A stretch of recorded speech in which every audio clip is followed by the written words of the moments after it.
नमस्कार, मैं हूं आपके साथ प्रिया। आप देख रहे हैं TTN 24 न्यूज। आज की खबरों की शुरुआत कुछ बड़ी खबरों के साथ। किसान यूनियन का प्रतिनिधिमंडल राष्ट्रीय महासचिव उस्मान अली पाशा ने किसानों को फास्फेटिक उर्वरक उपलब्ध कराने के छुट्टा पशुओं को पकड़वाने, जल जीवन मिशन के अंतर्गत तोड़ी गई सड़कों की वो मरम्मत कराने, किसानों को समन्वय योजना के अंतर्गत नलकूप कनेक्शन देने, सरकारी जमीन कब्जा मुक्त कराने, किसी भी उर्वरक बिक्री केंद्र या सहकारी समिति पर NPK या DAP से संबंधित विभिन्न समस्याओं का समाधान कराने की मांग करते हुए।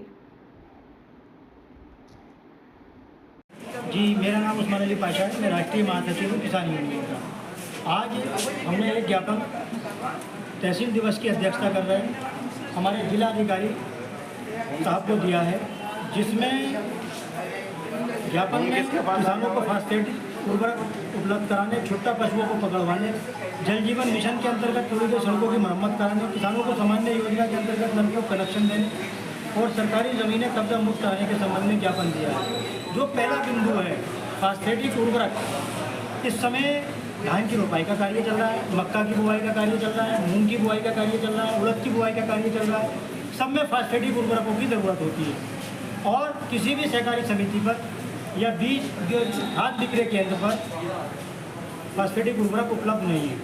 हुआ क्या है कि इस फास्फेटिक उर्वरक को जो गैर लाइसेंसी खाद माफिया हैं, इन समिति संचालकों ने, लाइसेंसधारी दुकानदारों ने उनके हाथों महंगे दामों पे बेच दिया है और वो 200 से 300 रुपये प्रति कट्टा महंगा बेचकर विलेख कर रहे हैं, जिससे किसान के जेब पर मतलब क्षति बहुत ज़्यादा हो रही है। इसमें इसी समय क्या होता है कि जब उर्वरक की मतलब कहते कालाबाजारी शुरू होती है तो नकली उर्वरक वाले शुरू हो जाते हैं। नकली उर्वरक का धंधा बहुत बड़े पैमाने पर खोद में चल रहा है, चमरपुरा चल रहा है, गंगापुर कदीम में चल रहा है, बड़ा खाद में चल रहा है।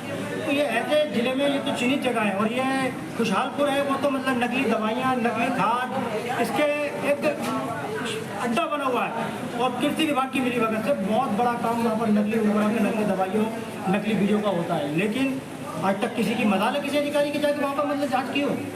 दूसरा बिंदु छुट्टा पशु। हमारे सूबे में जब 2017 में श्रीमान योगी आदित्यनाथ जी के नेतृत्व में भारतीय जनता पार्टी की सरकार बनी थी, तो जो गौवंशीय पशु की संरक्षण की बात की गई थी कि छुट्टा पशु रोड पर नहीं घूमेगा, ना तो किसान की फसल बर्बाद होगी और ना कोई गौवंश को नुकसान पहुंचा सकेगा। लेकिन जब से मतलब कहते हैं सरकार बनी है, तब से लगातार छुट्टा पशुओं की तादाद में बेतहाशा वृद्धि हुई चली जा रही है और रातों रात पूरे किसान को मतलब कहते हैं सर्दी हो, बरसात हो, किसी तरह से किसान अपने घर में नहीं सो सकता। पूरी रात किसानों को जागकर अपने खेतों की रखवाली करना पड़ रही है। उसके बावजूद भी फसलों का पूरी तरह से नुकसान हो रहा है और जबकि ज़िले में लाखों पशु को संरक्षित करने के लिए गौशालाएं बनी हुई हैं, लेकिन क्योंकि उन गौशालाओं में इतना रख रखाव के साधन नहीं है, उनके पास में सूखा चारा उपलब्ध नहीं है। चलिए, गीला चारा तो वर्ष में कभी भी खरीद सकते हैं, लेकिन सूखा चारा जो है वर्ष में सिर्फ 2 बार खरीद सकते हैं, खरीफ की फसल कटाई के समय और रबी की फसल कटाई के समय। लेकिन क्योंकि पशुपालन विभाग हो या आपका ब्लॉक हो या नगर पालिकाएँ हो, इस और मतलब ध्यान ही नहीं दे रही है। किसान को बर्बाद कराने का पूरा जिम्मा इन्होंने ले रखा है। तीसरा बिंदु, पूरे ज़िले में जो जल जीवन मिशन के अंतर्गत कार्य हो रहा है, उसमें किसी भी गांव में मानक के अनुरूप कार्य नहीं हो रहा है। सड़कें तोड़ दी गई हैं, सड़कें तोड़ी गई 5 किलोमीटर और उसको डाल दिया केवल 1 किलोमीटर, 2 किलोमीटर।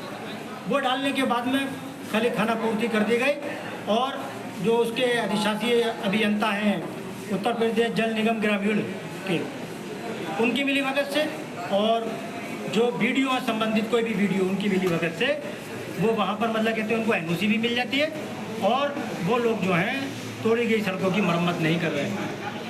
चौथा बिंदु, बिजली घर।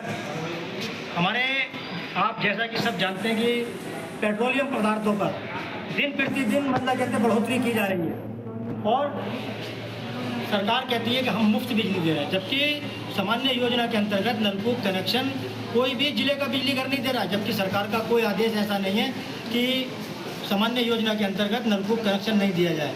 तो मजबूरी में आदमी पंपिंग सेट से सिंचाई कर रहा है। जब पंपिंग सेट से सिंचाई कर रहा है तो उसकी लागत बढ़ेगी, जब लागत बढ़ेगी तो किसान की आमदनी मतलब कहते हैं किसान बर्बाद होगा, आत्महत्या पर उतारू होगा।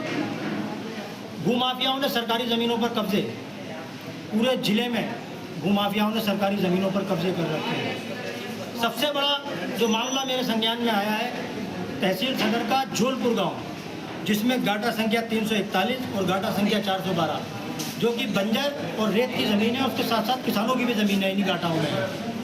तो इन पर जो भूमाफियाओं ने कब्जे कर लिए हैं और करने के बाद में उसके बारे में कई बार दिया है, लेकिन क्योंकि लेखपाल तहसीलदार सब उनकी मिली भगत है, उन ज़मीनों को कब्जा मुक्त नहीं करा है। तो जिलाधिकारी महोदय ने हमें आश्वासन दिया है और हमारे सामने संबंधित विभाग के सारे अधिकारियों को निर्देश दे दिए थे कि जो भी समस्याएं उनका समाधान 1 सप्ताह में करके उनको अवगत कराया जाए, और यदि यह समाधान नहीं होता है तो अब बर्दाश्त नहीं किया जाएगा। पूरे ज़िले में मतलब कहते हैं जो विभाग के भ्रष्ट हैं उनके खिलाफ पुतले फूंके जाएंगे उनके, और उनके खिलाफ आंदोलन किया जाएगा। बहुत बहुत शुक्रिया। जय जवान।